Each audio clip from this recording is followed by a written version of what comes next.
Assalamu alaikum dear students. Hope you will be fine. I am Ramana Malik and I teach class 10 subject physics chapter number 1 Introduction to Physics. Second lecture of chapter number 1 and we cover our last topic that is contribution of Muslim scientists. आज के दौर में सोचा जाता है कि सिर्फ European scientist ही है जो साइंस की फील्ड में कमाल हासिल कर रहे हैं और जिन्होंने साइंस की बेस रखी, लेकिन ऐसा हर किस नहीं है। अगर हम हिस्ट्री उठाते हैं तो हमें पता चलता है कि वो पहले मुस्लिम साइंटिस्ट ही थे जिन्होंने साइंस की बेस रखी। So now in old days the Muslim scientist and scholars performed the remarkable achievement in the field of science. आपके कोर्स बुक में 5 साइंटिस्ट के कंट्रीब्यूशंस हम पढ़ेंगे। First Muslim scientist is Abu Ali Hassan ibn al-Hashim. He was born in Basra, this is the city of Iraq, and his time period is 965 to 1039 AD. When we see his field of work, so he was a great scholar of physics, mathematics, engineering, astronomy and medicine. इन्होंने बहुत fields में work किया science की, लेकिन जो इनकी most important work था that is optics. इन्होंने ऑप्टिक्स की फील्ड में बहुत काम किया। यही वजह है कि इन्हें फादर ऑफ ऑप्टिक्स भी कहा जाता है। अगर हम इनका रिमार्केबल वर्क देखें तो इन्होंने वैसे तो बहुत सारी बुक्स लिखी थी ऑप्टिक्स में, लेकिन जो इनकी most important and famous book थी दैट इज़ किताबुल मनाज़िर, जिसमें इन्होंने फर्स्ट टाइम लाइट की नेचर के बारे में बताया था और सेकेंड ह्यूमन स्ट्रक्चर ऑफ आई को डिस्कस किया। He was a first Muslim scientist who gave the formal definition of ray of light. He discovered the nature of light and told that it's a kind of energy. He was first to give 2 laws of reflection of light. He described luminous and non-luminous object. He describes the working and internal structure of the eye. अब अगर बात इनके invention की करें तो ये पहले मुस्लिम scientist थे उस दौर के जिन्होंने पिन होल कैमरा इन्वेंट किया। तो ये था कंट्रीब्यूशन इब्न अल-हाशिम का।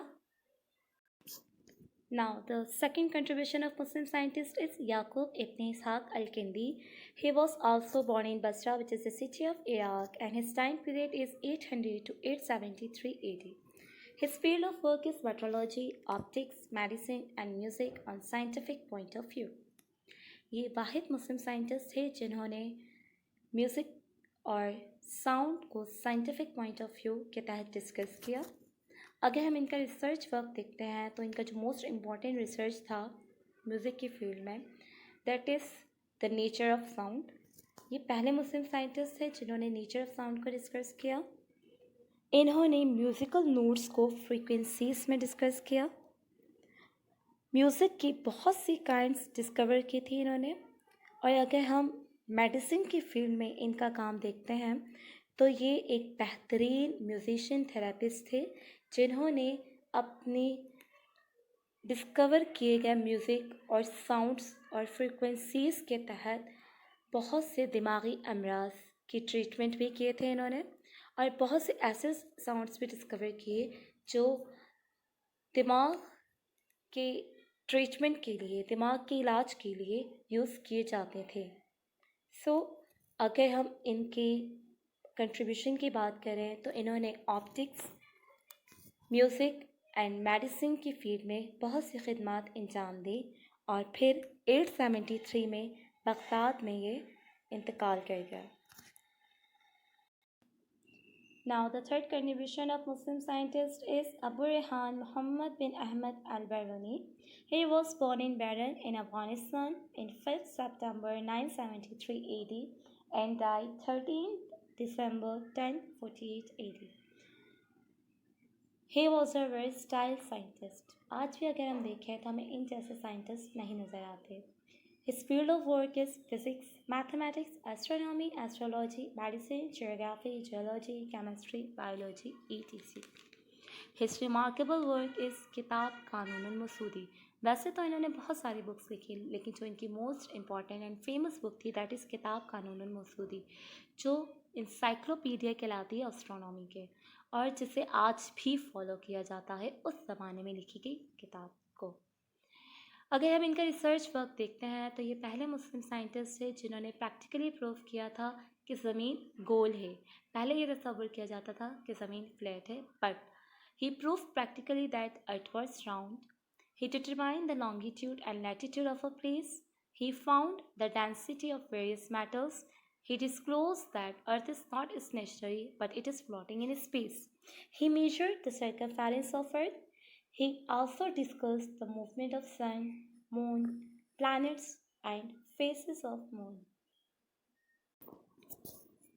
Contribution of Dr. Abdul Salam. He was born in 29 Jan 1926 in Punjab.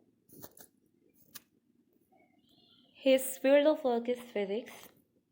ये पहले पाकिस्तानी साइंटिस्ट है जिन्हें नोबेल प्राइज़ से नवाजा गया, जो पाकिस्तान के लिए बहुत फ़ख्र की बात थी। जिस थ्योरी के बेस इन्हें नोबेल प्राइज़ दिया गया that is grand unification theory, गट।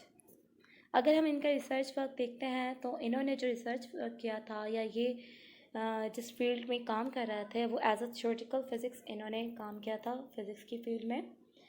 और he established International Center for Theoretical Physics at Trieste in Italy. He can do the great work on the research of the field of force, that is to explain the Newton's, Einstein, and other scientists then wrote many articles to explain the nature of forces. Now the contribution of Dr. Abdul Qadir Khan. He is a second Pakistani scientist. He was born in 1st April 1936 Bhopal in India. His field of work is nuclear physics. हम doctor Abdul Qadeer Khan की बात करें तो इन्होंने ज़्यादातर अपनी education Holland में की थी और फिर वहीं के यूरेनको इनरिचमेंट प्लांट में ये एज अ रिसर्च ऑफिसर काम करते रहे। फिर 1975 में ये पाकिस्तान वापस आए। जब ये पाकिस्तान वापस आए तो गवर्नमेंट ऑफ पाकिस्तान ने काहोटा रिसर्च लेबॉर्ट्री इनके नाम पर doctor Abdul Qadeer Khan research laboratory रखा और फिर इन्हें वहाँ का हेड मुकर्रर किया। हेड मुकर्रर करने के बाद इनके सुपरविज़न में पाकिस्तान 28 मई 1998 को 7th न्यूक्लियर पावर के तौर पर पहचाना गया और चागी के मकाम पर 6 सक्सेसफुल न्यूक्लियर एक्सप्लोजन किए, जिस वजह से गवर्नमेंट ऑफ पाकिस्तान ने इन्हें हिलाल इम्तियाज़ के अवार्ड से नवाजा। Now homework assignment is question number 1.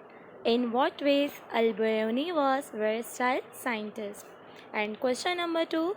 What was the main achievement of Ibn al-Haytham?